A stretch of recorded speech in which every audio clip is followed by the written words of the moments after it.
कृष्णात्महं न जाने कृष्णाय वासुदेवाय हरये परमात्मने प्रणतक्लेशनाशाय गोविन्दाय नमो नमः। अनन्तकोटिविष्णुलोकनम्रपद्मजार्चिते हिमाद्रिजा पुलोमजा विरञ्चिया वरप्रदे अपार सिद्धिवृद्धिदिग्धसत्पदाङ्गुलीनखे कदा करिष्यसि मां कृपाकटाक्षभाजनम्। मखेश्वरी क्रियेश्वरी स्वदेश्वरी स्वदेश्वरी त्रिवेदभारतीश्वरी प्रमाणशास्त्रेश्वरी रमेश्वरी क्षमेश्वरी प्रमोदकाननेश्वरी ब्रजेश्वरी ब्रजाधिपे श्रीराधिके नमोस्तुते। अज्ञानतिमिरान्धस्य ज्ञानान्यशलाकया चक्षुरुन्मीलितं येन तस्मै श्रीगुरुवे नमः। श्री बरसाने की लाडली सुनिए अनुज पुकार, बहा जात भव सिंधु में श्री जी मेरी ओर निहार। तनिक सहारा दीजिए डूब रहा मझधार, छोड़ोगी हर वेद को श्री जी कौन करेगा पार। मैंने अपने आप की श्री जी दे दी तुमको डोर, आगे मर्जी आपकी ले जाओ जिसोर। ओम सहना भवतु सहनो भुनक्तु सह वीर्यं करवावहै तेजस्विनावधीतमस्तु मा विद्विषावहै। ओम शांति शांति शांति। अनंत कोट ब्रह्मांडधीश्वर जगन्यंता अखिल भुवन वंदित भगवान श्याम सुंदर चरणार वंदित भगवती आह्लादिनी शक्ति वृषभानुजा श्री लाडली के श्री चरणों में कोट कोट प्रणाम।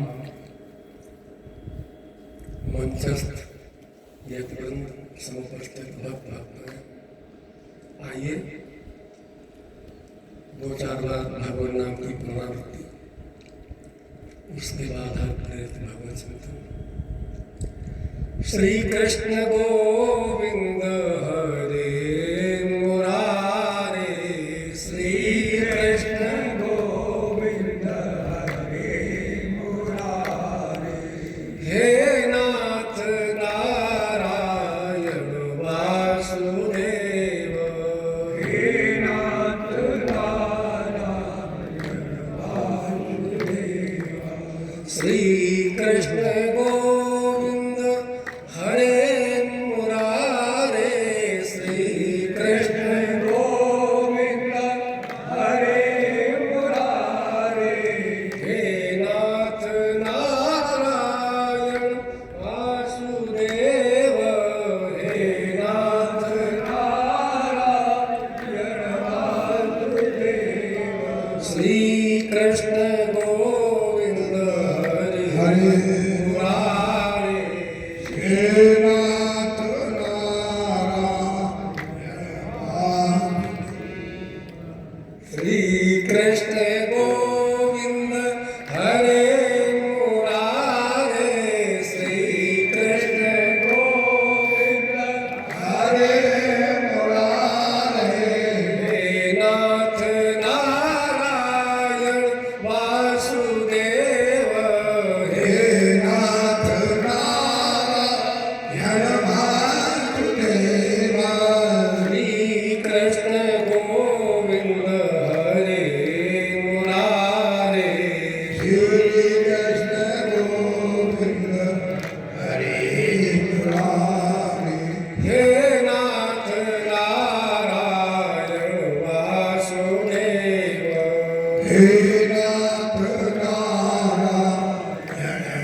श्री राधा कृष्ण भगवान की जय, श्री सद्गुरुदेव भगवान की जय, बोलिए भक्तों भगवान की जय। नारायण नारायण नारायण नारायण।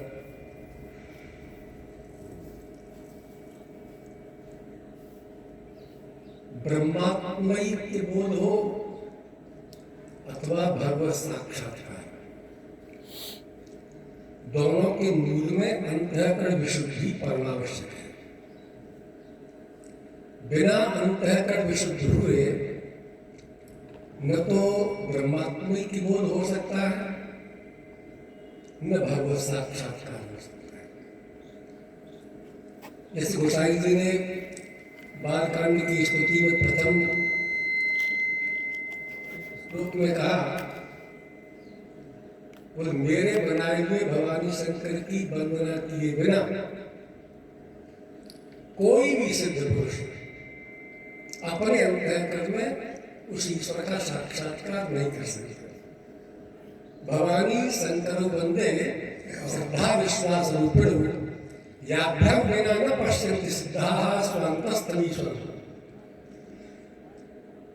बोले आपने कोई अलग से भवानी शंकर बनाए, हमने सुना है तो कैलाश पर रहते हैं, ऐसा भी सुना है कि काशी में भी रहते हैं। बोले दोनों से अलग मेरे भवानी शंकर है। और वो कोई झूठ पट्टी है, यहूदी हो, पारसी हो, मुसलमान हो, जैन हो, बौद्ध हो, कोई भी हो, मेरी भवानी शंकर की वंदना किए बिना गंतव्य प्राप्त नहीं हो सकता। बोले कौन से भवानी शंकर है? बोले श्रद्धा रूपी भवानी और विश्वास रूपी शंकर। भले उर्दू में कोई विश्वास को यकीन कह दे, श्रद्धा को कोई अकीदत कह दे, भाषा के शब्द बदल सकते हैं लेकिन तत्व तो वही है। बोले याभ्याम बिना न पश्यन्ति, इन दोनों के बिना उपासना किए न पश्यन्ति सिद्धाः, सिद्ध पुरुष भी स्वान्तस्तमीश्वर अपने अंतःकरण में स्थित ईश्वर का साक्षात्कार नहीं कर सकते। बिना अंतःकरण विशुद्ध हुए, इसलिए बार बार महापुरुषों संतजन एक बात पर जोर देते हैं, बोले ब्रह्मात्मा की बोधबाद की बात है। आदि शंकराचार्य भगवान ने भी विवेक चूड़ामणि में साधन चतुष्टय संपन्न साधना के उपरांत ही, मुमुक्षा के बाद ही, मोक्ष प्राप्ति की इच्छा, इसके बाद ही ब्रह्म विद्या के उपदेश की चर्चा की। नहीं तो प्राइमरी क्लास में एमए की भाषा बोली जाए तो सर के ऊपर होकर निकल जाएगी, भूरे पे बुला। इसलिए हर ग्रंथ में प्रतिबंध लगाया गया। कई कवच में तो यहाँ तक कहा गया कि इसको अनधिकृत व्यक्ति को उपदेश मत कर देना, नहीं तो सर के खंड हो जाएंगे। प्रतिबंध लगाया गया। इसलिए उन्होंने कहा कि अभी न तो हमारे पास संयम है सही तरीके से, न नियम है, पूछ लूंगा आरती, न विवेक है, न वैराग्य है, न संपत्ति में से एक भी तैयारी है। मोक्षात्वाद की बात है। आज बताए रहे वाली फोन आयो सत्य का ठीक तरह पता नहीं, इसलिए महापुरुष लोगों ने ये समायोजन किया है सत्संग के लिए। हाँ तो सत्संग के दो अर्थ हाँ, एक अपना कंप्यूटर सत्पुरुषों का समान चढ़ा चढ़ी एक, दूसरा सत्य क्या है तो मुझे याद ना ठीक तरह से इसको जान करके उसमें उनकी भाषा में स्थितोष्मी दर्शनगे से वचन मैं स्थित हो गया, सत्य में जिनकी निष्ठा हो गई, ये स्थित हो गई है। तो जिन महापुरुषों की कृपा से ठीक तरह से ये पता लग गया विवेक सत्य क्या है, असत्य क्या है, सवेरे आज तब असत से नासीर हो जाना, असंस्पष्ट हो जाना, ये वैराग्य और आदत कहीं मेरे पेट में दर्द हो रहा है, मोहल्ले वाले आके बताएंगे कि तुम्हारे पेट में दर्द हो रहा है। हर व्यक्ति अपने अंतःकरण का साक्षी है। चले आवे सीधे बिल्कुल कि मेरा नाक कहाँ है, किसमें आसक्ति है? इसलिए एक सिद्धांत है कि कामना ही पुनर्जन्म का हेतु है। और कामना विनिर्मुक्त, इसलिए 18वें अध्याय में भगवान कहते हैं काम्यानाम कर्मणाम न्यासः संन्यासः कर्मयोगिनो। काम्य कर्मों के त्याग का नाम ही संन्यास है। गीता के 8वें अध्याय का पहला श्लोक है अनासक्तः कर्मफलम कार्यम कर्म करोति स संन्यासी च योगी च। गीता अभ्यंतर संन्यास की बात करती है। कर्म तो करने पड़े, बिना कर्म के तो आप रह ही नहीं सकते एक पल भी। शरीर से नहीं करेंगे, मन से करेंगे, लेकिन कर्म के बिना तो रह नहीं पाएंगे। इसलिए उन्होंने कहा गीता के 12वें अध्याय का 6वां 7वां 8वां मंत्र यही कहता है ये सर्वाणि कर्माणि मैं संन्यास मत्परः अनन्य नहीं योगेन के ध्यान तेषाम। भगवान कहते हैं सत्य मैं उसका उद्धार कर देता हूं जो ध्यान पूर्वक मेरे परायण होकर के जितने वेद कर्म है उनको करके और मेरे समर्पण कर दिया है, मेरे अर्पण कर दिया है, तेषाम हम समुद्धरता, मैं उसका उद्धार करता हूं। अनन्य नहीं योगेन माम ध्यायन्ति उपासते। और 8वें श्लोक में भगवान कहते हैं कि मैं ये मन आलस्य मैं बुद्धि निवेश, जिसने अपने मन और बुद्धि का मुझ में निवेश कर दिया है, मुझे दे दिया है। ऐसा मतलब संसार में नहीं। भगवान कहते हैं निवसस्यसि मय्ये, वो मुझ में ही निवास करता है। और ब्रेक लगा के फुल स्टॉप लगा भगवान कहते हैं न अतुल्भम न संशय। अर्जुन समझेगा प्रश्न करना, इस गोली को तो टैबलेट को गले से नीचे बिना सोचे समझे उतार लेना, यह संशय मत करना, शंका मत करना। भक्त कहाँ रहता है? भगवान कहते हैं जिसने अपने मन को और बुद्धि को मुझे दे दिया, मेरे समर्पित कर दिया है, वो मुझ में ही निवास करता है, न घर में न बाहर, न संसार में न कहीं, हर समय। इसलिए सो अनन्य जाके अस मत न करे हनुमंत मैं सेवक सचराचर रूप स्वामी भगवान। सृष्टि में उसके इष्ट के अतिरिक्त यही अनन्यता है। 9वें अध्याय का 22वां श्लोक अनन्यास चिंतयन्तो माम ये जनाः पर्युपासते तेषां नित्याभियुक्तानां योगक्षेमं वहाम्यहम्। अनन्यता का मतलब ये नहीं है कि हम राधा कृष्ण के भक्त हैं, उपासक हैं, तो सीताराम जी को प्रणाम नहीं करेंगे, उमाशंकर ये तो द्वेष हो गया। सीताराम जी स्वयं वंदन करते हैं, रामेश्वर की स्थापना करते हैं, और भगवान शिव कहते हैं प्रेम के प्रकट होए में जाना हरि व्यापक। तो एक दूसरे इष्ट है और तुम यहाँ भेद पैदा कर रहे हो, तो फिर अनन्यता क्या है? अनन्यता का मतलब है तुम राधा कृष्ण के भक्त हो तो शिवलिंग में भी राधा कृष्ण ही नजर आए, दृष्टियां, दूसरा कोई है ही नहीं उस दृष्टि। मैं सेवक किनका? बोले चर अचर जगत में दूसरा कोई है ही नहीं, मैं सेवक सचराचर। इसमें दिखाई क्या दे रहा है? बोले रूप स्वामी भगवान, अपने इष्ट के अतिरिक्त दूसरा कोई दृष्टि हो ही नहीं। श्रीमद् भागवत के 11वें स्कंद में भगवान कहते हैं 3 तरह के भक्त होते हैं।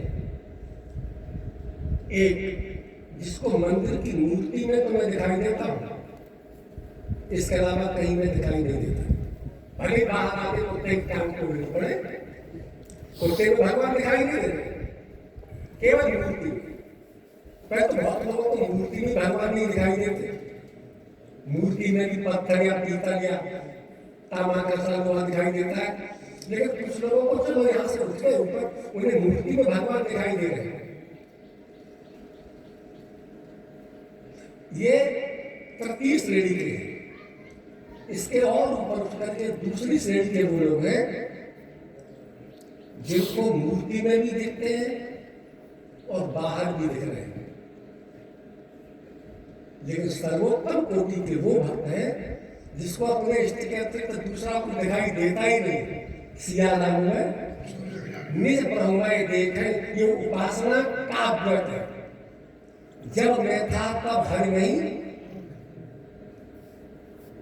जब मेरा अहंकार जीवित था, किसी किसान ने बोए हुए खेती में से बीज को निकाला और बीज से पूछा कि तुम बोरियों में बंद रहे, स्टोरेज रहे, तब तो तुम्हारे पास हरियाली नहीं आई है, पत्तियां नहीं आई है, और जब हमने तुमको मिट्टी में मिला दिया तो ये हरितमा कैसे आई तुम्हारे पास? तो बीज ने मानो कहा, बोले कृष्ण भाई, जब तक बोरियों में रहा, मैं स्टोरेज रहा, तब तक मेरा अहम मेरे पास था। मैंने अपने अहम को व्यक्त नहीं किया, मिटाया नहीं, लेकिन जब मैंने मिट्टी में अपने अहम को मिला दिया, ये हरितमा तब आई है जब मैंने अपने आप को खोया है। जब मैं था, मैं ही मैं था, दूसरा कोई दिखता नहीं था। यद्यपि यही वेदांतियों की भाषा है ये कि मेरे अंदर दूसरा कोई अस्तित्व है ही नहीं। कहाँ कैसे मैं देखूं, देखा आलम कुल में हम ही तो है, कहीं पर गुल है और कहीं पर आश के बुलबुल हम ही तो है। सर्वत्र में ये ज्ञानियों की भाषा है, लेकिन मेरे इष्ट के अतिरिक्त दूसरा कोई दिखाई नहीं दे। मैं सेवक सचराचर निज ब्रह्मय देख रही जगत, कैसे कर रहे विरोध। यदि भी राग है, द्वेष है, छल है, कपट है व्यवहार में, तो भ्रांति में मत रहना कि तुम्हारा अंतःकरण शुद्ध हो गया है। भगवान ये तो कहना चाहते हैं, निर्मल मन में मेरी प्राप्ति उनको होती है जिनका मन निर्मल हो गया है। और निर्मल मन की पहचान क्या है? मोह कपट छल छिद्र, जिसके अंतःकरण में, जिसके मन में कपट न रहे, छल न रहे, द्वेष न रहे, ईर्ष्या न रहे, यदि ऐसा है अभी तो ना ज्ञानी है ना भक्त है, दोनों में से कहीं नहीं है। दोनों के मूल में अंतःकरण की विशुद्धता अनिवार्य है, और छल कपट द्वेष ईर्ष्या ये भी व्यवहार में है हमारे में। तो भक्ति है, ज्ञान है, दोनों में से एक ही है।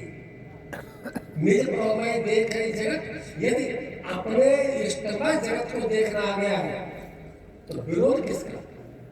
और विरोध है तो भी निज ब्रह्मय जगत देखना आया नहीं है। कहते बोले लाख बढ़िया बढ़िया लेक्चर दे रहे हैं, लेकिन तब तक बात नहीं बनेगी जब तक छल कपट ईर्ष्या द्वेष ये व्यवहार में। किसी ने पूछा कि महात्मा की और दुरात्मा की परिभाषा क्या है, तो एक स्मृति का लिखते हैं, मनस्येकम वाचस्येकम कर्मस्येकम आत्मा। जो मन में है वही वाणी पर है, और जो वाणी पर है वही व्यवहार में है। मन वाणी व्यवहार कर्म तीनों में एक ना हो वो महात्मा। और मनन्येकम वाचन्येकम कर्मण्येकम दुरात्मा। मन में कुछ और सोचा और कहने लगे तो ढकाने के पीछे कुछ और कहा, और जो कहा वो भी नहीं पाया गया, व्यवहार में कुछ और मिला। तो मन वाणी क्रिया तीनों में अनेकता हो, भेद हो, ये दुरात्मा की परिभाषा। और तीनों में एकता, इसे ही साधु कहते हैं, सरलता। गीता के अनुसार आर्जव। यदि व्यवहार बालक जैसा स्वभाव बन गया है, बालक में प्रारंभिक काल में छल कपट होता नहीं, झूठ होता नहीं, उसको तो सिखाया जाता है बाहर से। तो छल कपट ईर्ष्या द्वेष ये व्यवहार बताए, व्यवहार में दिखाई न दे, तो अंतःकरण विशुद्धता का लक्षण बनता है। और अंतःकरण विशुद्ध नहीं हुआ है, इसलिए भगवान कहते हैं मय्ये मनादर्श, तू मेरे अपने मन को मुझ में, बुद्धि को मुझ में निवेश कर दे, फिर तू मेरे में निवास करेगा। तो अंतःकरण की विशुद्धता के में तो आत्मा और ब्रह्म की एकता का वाच्यार्थ में, वाणी में कहने को भले हम कुछ भी कह ले, लेकिन जो स्थिति बननी चाहिए वो नहीं बनेगी। और बिना अंतःकरण की निर्मलता के सब साकार परमात्मा का साक्षात्कार होना संभव नहीं। 4-5 मिनट और है, आप केवल इतना समझें, सत्संग का मतलब है दिशा निर्देश प्राप्त करना। महापुरुषों से संतों से वही हम करने के लिए आते हैं। व्यवहार में न तो छल रहे। गीता भगवान कहते हैं ईश्वर सर्वभूतानां हृदयस्य तिष्ठति ब्रह्मेण सर्वभूतानि अंतर्निधानाय। प्रत्येक चींटी से लेकर ब्रह्मा पर्यंत प्रत्येक जीव के अंतःकरण में हृदय प्रदेश में मेरा निवास है। ईश्वर सर्वभूतानां हृदय अर्जुन तिष्ठति, मैं प्रत्येक परमात्मा के हृदय प्रदेश में निवास करता हूँ।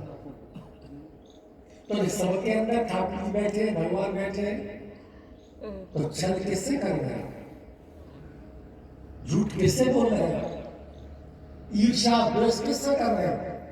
तो भगवान कहते हैं कि कोई देखे या न देखे, लेकिन मैं तो हृदय में निवास करता हूँ, तो मैं तो साक्षी हूँ, मैं तो जानता हूँ कि तुम कितना कपट कर रहे हो, कितना छल कर रहे हो। चलो और कोई जाने बजाने, हम तो जानते हैं कि हमारा राग कहाँ है, हमारी आसक्ति कहाँ है, किस वस्तु व्यक्ति या स्थान के बिना हम नहीं रह सकते। यदि कामना विशेष है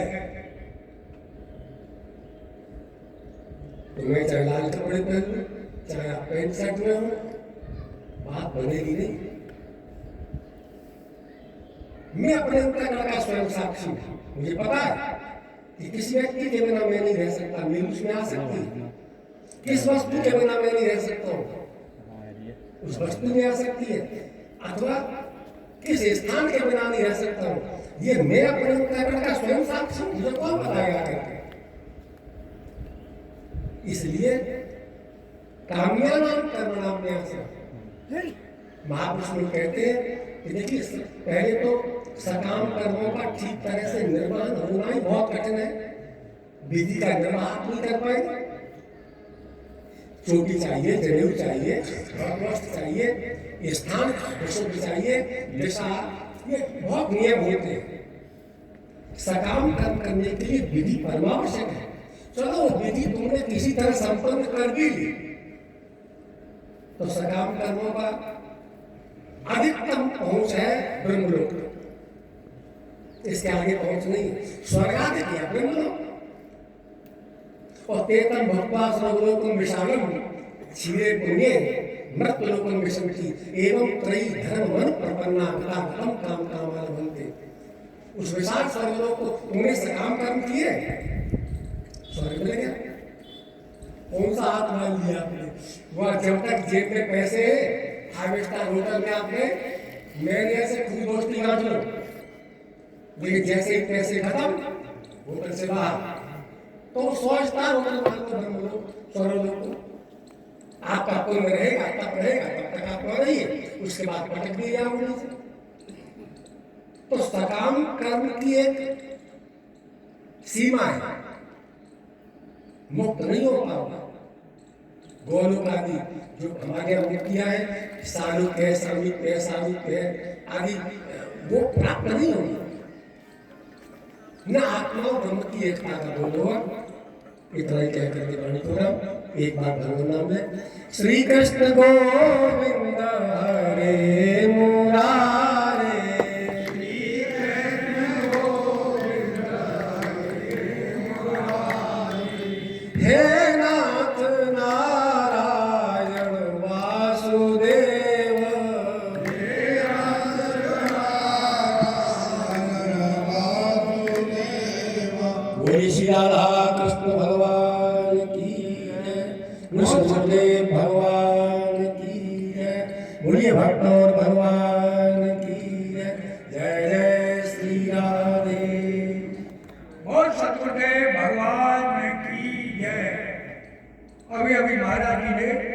सबसे पहले कहा था मरे मैं आदर्श मैं एव निवेशक मैं निवेशक से मैं एव आत्मधर्म संसार।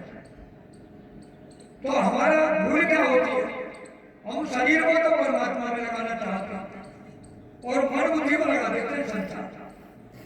और भगवान कह रहे कि कर से कर्म करो विधि नाना और मन राखो ना, तो मन और बुद्धि तो परमात्मा में लगा देते।